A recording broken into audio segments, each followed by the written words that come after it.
কক্সবাজারে সিএনজি অটোরিকশাকে ট্রেনের ধাক্কা, নিহত ৫। সীমান্তবর্তী জেলায় মাদকের ভয়াবহ ছোবল, বাড়ছে অপরাধ। এবং কারখানা ভালোভাবে চলায় রপ্তানি বেড়েছে ৭ থেকে ৮%, জানালেন শ্রম উপদেষ্টা।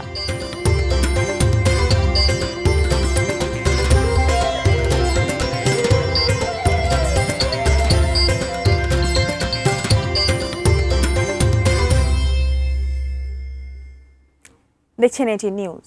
সারা দেশের সর্বশেষ খবরাখবর নিয়ে এটি নিউজের নিয়মিত আয়োজন দেশের খবরে আমন্ত্রণ জানাচ্ছি আমি মারিয়া শিমু। শুনছিলেন নাসির ফ্লোর গ্লাসের সৌজন্যে প্রধান শিরোনামগুলো।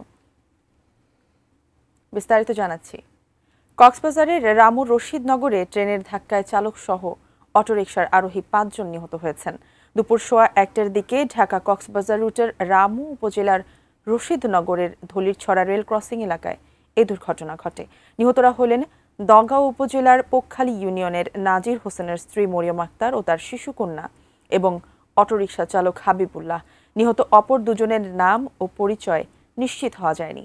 রশিদনগর ইউনিয়নের ভারপ্রাপ্ত চেয়ারম্যান আব্দুল মালেক মাসুম জানান, দুপুরে কক্সবাজার আইকনিক রেল স্টেশন থেকে ছেড়ে আসা একটি ট্রেন ধলিরছড়া রেল ক্রসিং এলাকায় পৌঁছে। এ সময় ভারুয়াখালীমুখী একটি যাত্রীবাহী অটোরিকশা রেল ক্রসিং অতিক্রম করছিল। এতে ট্রেনের ধাক্কায় অটোরিকশাটি দুমড়ে মুচড়ে গিয়ে ঘটনাস্থলে চালক ও শিশুসহ ৫ জন নিহত।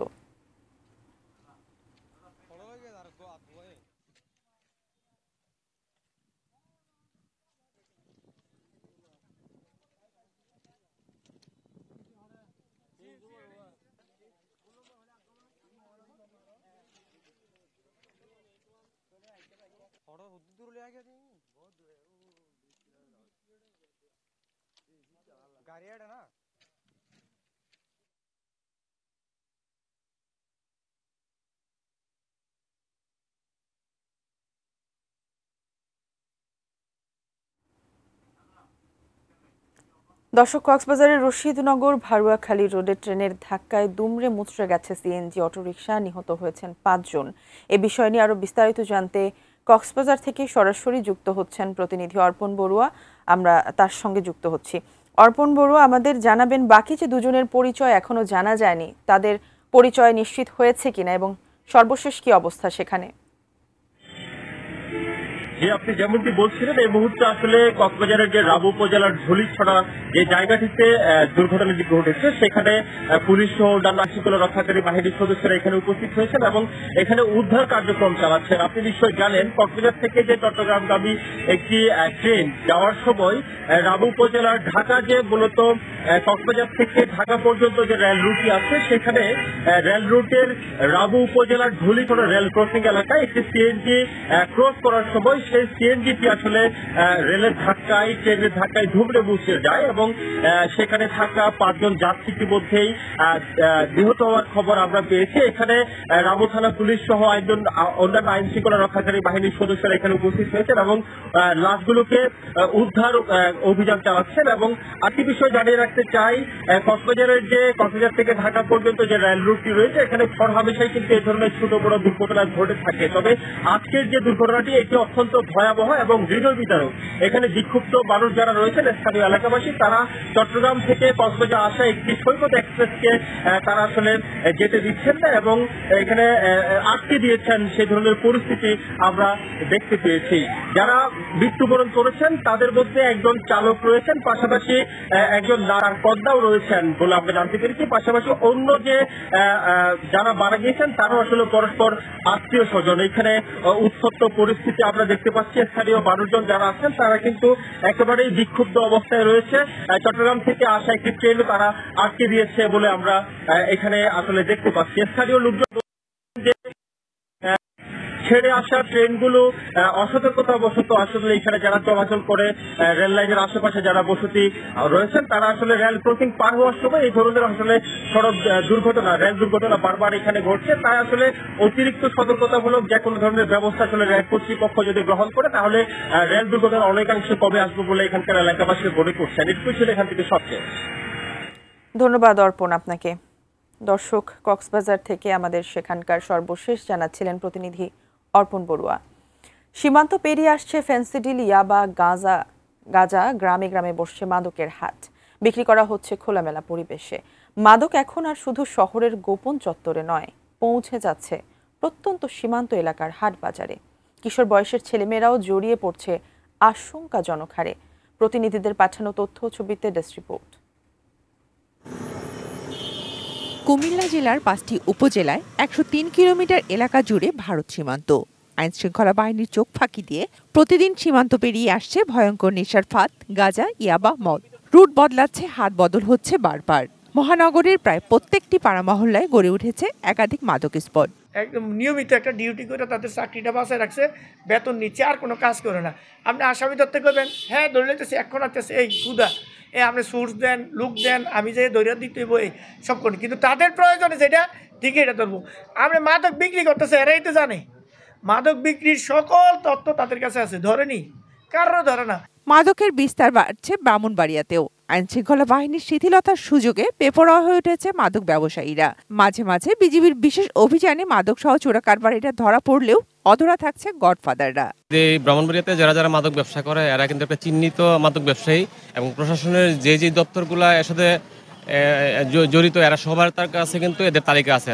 কুষ্টিয়ার সীমান্তবর্তী উপজেলা দৌলতপুর যেন মাদকের স্বর্গরাজ্য। ভারত থেকে পাচার হয়ে আসা এসব মাদক হাত বদল হয়ে ছড়িয়ে পড়ে নানা প্রান্তে। বিজিবি ও আইনশৃঙ্খলা বাহিনীর অভিযানে মাঝে মাঝে মাদক বহনকারীরা ধরা পড়লেও এর মূল হোতারা রয়ে যায় ধরাছোঁয়ার বাইরে। স্কুল কলেজের ছাত্রছাত্রীরাও আর কি এই মাদকের সাথে জড়িত। স্কুল ছাত্রদের বাহক হিসাবে আর কি মাদক ওদের স্কুলের ব্যাগে আর কি আনা নেওয়া করে থাকে। নাটোরে মাদকের ছবলে ধ্বংসের পথে তরুণদের একটি বড় অংশ। মাদক ব্যবসার সঙ্গে জড়িত রয়েছে এলাকার কিছু প্রভাবশালী চক্র। অনেক ক্ষেত্রে আইন শৃঙ্খলা রক্ষাকারী বাহিনীর অভিযানের পর দৃষ্টান্তমূলক শাস্তির অভাবে বারবার ফিরে আসছে একই অপরাধী। এই মাদক যদি নির্মূল না করা যায় প্রশাসন দিয়ে, তাহলে একসময় আমাদের ছেলেমেয়েরা ধ্বংসের পথে চলে যাবে। সীমান্তবর্তী জেলা ঠাকুরগাঁও সহজলভ্য হয়ে গেছে মাদক। হাত বাড়ালেই মিলছে গাঁজা, ইয়াবা, মদ। মাদক সেবীদের বেশিরভাগই তরুণ তরুণী, জড়িয়ে পড়ছে শিক্ষার্থীরাও। এখন মাদকের সাথে যারা রিলেটেড তারা হচ্ছে মূলত টিনেজার, 13 থেকে 18 বছর বয়সের মধ্যেই তরুণ তরুণীরা মাদক সেবন করে থাকে। বিভিন্ন শিক্ষা প্রতিষ্ঠানে আমরা মাদক বিরোধী সচেতনামূলক বিভিন্ন ধরনের কার্যক্রম পরিচালনা করে থাকি, এবং এখানে মাদকের যে ভয়াবহতা সেই বিষয়গুলো তাদের মধ্যে আমরা ছড়িয়ে দিই। Shakil Aziz, desk report, ATN News. শ্রম উপদেষ্টা অবসরপ্রাপ্ত brigadier general doctor M Sakhawat Hossain বলেছেন, কারখানা ভালোভাবে চলার কারণে 7 থেকে 8% রপ্তানি বেড়েছে। বেলা 11:30টায় রাজশাহী নগরীর জাতীয় পেশাগত স্বাস্থ্য নিরাপত্তা বিষয়ক গবেষণা ও প্রশিক্ষণ ইনস্টিটিউটে শ্রম অধিদপ্তরের কর্মকর্তা, কর্মচারী ও ট্রেড ইউনিয়ন নেতাদের সাথে মত বিনিময় এবং শ্রমিকদের মাঝে চেক হস্তান্তর শেষে এসব কথা বলেন তিনি। কারখানা বন্ধ হওয়ার তো দায়ী আমি না, তারা ব্যাংকের থেকে লোন নিয়েছে, টাকা পয়সা বিদেশে পাচার করেছে, টাকা পয়সা দিতে পারছে না, দেশ থেকে পালিয়ে গেছে, কারখানা চলছে না বাংলাদেশে। তো যদি কারখানা নাই চলতো তাহলে 7%, 8% আমাদের এক্সপোর্ট গ্রোথ হতো কীভাবে? এই কিছুদিনের মধ্যে ভালো মালিকরা আছেন যারা কখনো ডিফল্ট হয়নি, যারা শ্রমিকদের লুক আফটার করছেন, বেতন ঠিক মতো দিচ্ছেন, বহুত বড় বড় গ্রুপ আছে। দর্শক, দেশের খবরে নিচ্ছে একটি বিরতি, এরপর আরও যা থাকছে। মধ্যরাত থেকে উন্মুক্ত হচ্ছে কাপ্তাই হ্রদে মাছ শিকার, এবং টাঙ্গাইলের বাসুলিয়া চাপড়া বিল যেন এক টুকরো টাঙ্গুয়ার হাওর।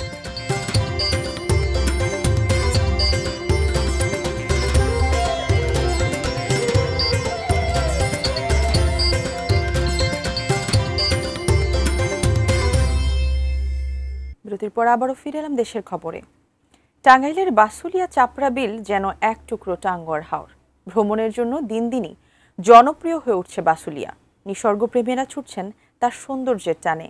টাঙ্গাইল প্রতিনিধি নওশাদ রানা সানভীর তথ্য ছবিতে দেখুন বাসুলিয়ার সৌন্দর্য।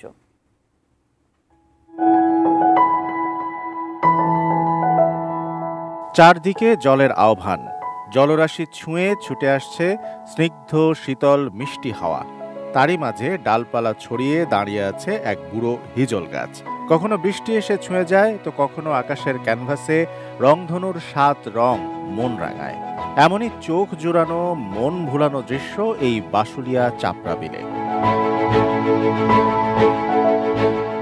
বাসুলিয়া এরই মধ্যে বেড়ানোর জন্য জনপ্রিয় হয়ে উঠেছে। বাসাইল উপজেলায় বিশেষ কোনো দর্শনীয় স্থান না থাকায় চিত্ত বিনোদনের জন্য বাসুলিয়াকে বেছে নিয়েছেন স্থানীয়রা। ছুটে আসছেন কাছে দূরের মানুষও। নৌকায় ভেসে ভেসে অনেকেই উপভোগ করছেন তার জল কল্লোল। এই এখন যে বর্ষাকালের যে পানি, এই মনোমুগ্ধকর পরিবেশ, এটা দেখার জন্য আসলে এখানে আসা। এই নৌকায় ঘোরার মধ্যে একটা আনন্দ আছে। সকালে একটু গোসল করে ফালাফালি করে, তার জন্য আমরা এই প্রাকৃতিক এই পানির সৌন্দর্য প্রভাবের জন্য আমরা এখানে আসি। নৌকা দেখেছি, আমার অনেক ভালো লাগছে। আজকে আমরা আসছি কারণ এই জায়গা অনেক সুন্দর বাতাস, আবহাওয়া, এই জায়গা আসতে ভালো লাগে। কিভাবে যাবেন? টাঙ্গাইল শহর থেকে বাসুলিয়ার দূরত্ব মাত্র 20 কিলোমিটারের মতো। টাঙ্গাইল থেকে বাসাইল, তারপর সখীপুর সড়ক ধরে অটোরিকশায় 3 কিলোমিটার পেরোলেই ডান দিকে চোখে পড়বে বাসুলিয়া চাপড়া বিল। স্থানীয় মানুষ স্বাগত জানাবেন আপনাকে। বাসুলিয়া ছোটবেলায় অবশ্যই আসতাম, এখান দিয়ে হাইটে যাইতাম আর কি। এই ইজল গাছটার নিচে অনেকক্ষণ বসতাম, 1-1.5 ঘন্টা বসতাম, তখনও ভালো লাগতো। এই সময় অনেক ভালো লাগে। সংস্কৃতির নামে যদি উচ্ছৃঙ্খল কোনো আচার আচরণ হয়, সেটা আমাদের এখানে মানে দৃষ্টিকটু লাগে।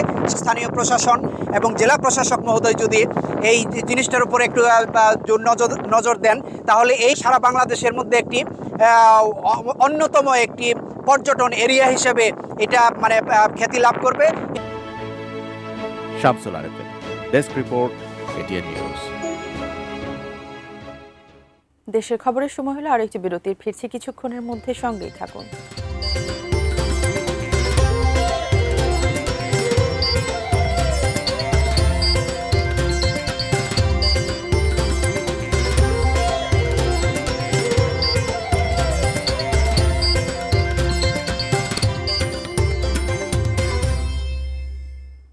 বিরতির পর আবারও ফিরে এলাম, দেখছেন দেশের খবর।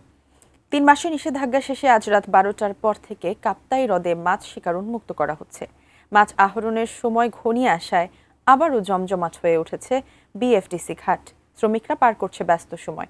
দক্ষিণ এশিয়ার বৃহত্তর হ্রদ কাপ্তাইয়ে কার্প জাতীয় মাছের সুষ্ঠু প্রাকৃতিক প্রজনন, বংশবিস্তার ও বিকাশের লক্ষ্যে 1 মে থেকে 31 জুলাই পর্যন্ত সব ধরনের মাছ শিকার, বাজারজাতকরণ এবং পরিবহনের ওপর নিষেধাজ্ঞা আরোপ করে স্থানীয় জেলা প্রশাসন।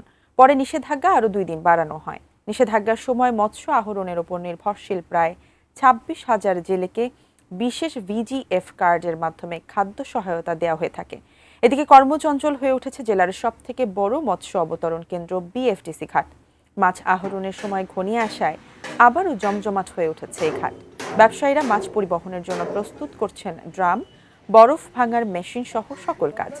মাছ বাড়ার যথেষ্ট সময় পাওয়ায় এবার ব্যবসা ভালো হবে বলে প্রত্যাশা ব্যবসায়ীদের।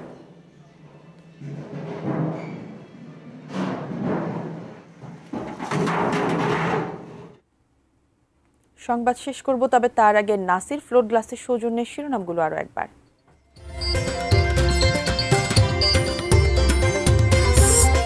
কক্সবাজারে সিএনজি অটোরিকশাকে ট্রেনের ধাক্কা, নিহত 5। সীমান্তবর্তী জেলায় মাদকের ভয়াবহ ছোবল, বাড়ছে অপরাধ। কারখানা ভালোভাবে চলায় রপ্তানি বেড়েছে 7 থেকে 8%, জানালেন শ্রম উপদেষ্টা। মধ্যরাত থেকে উন্মুক্ত হচ্ছে কাপ্তাই হ্রদে মাছ শিকার। এবং টাঙ্গাইলের বাসুলিয়া চাপড়া বিল যেন এক টুকরো টাঙ্গুয়ার হাওর।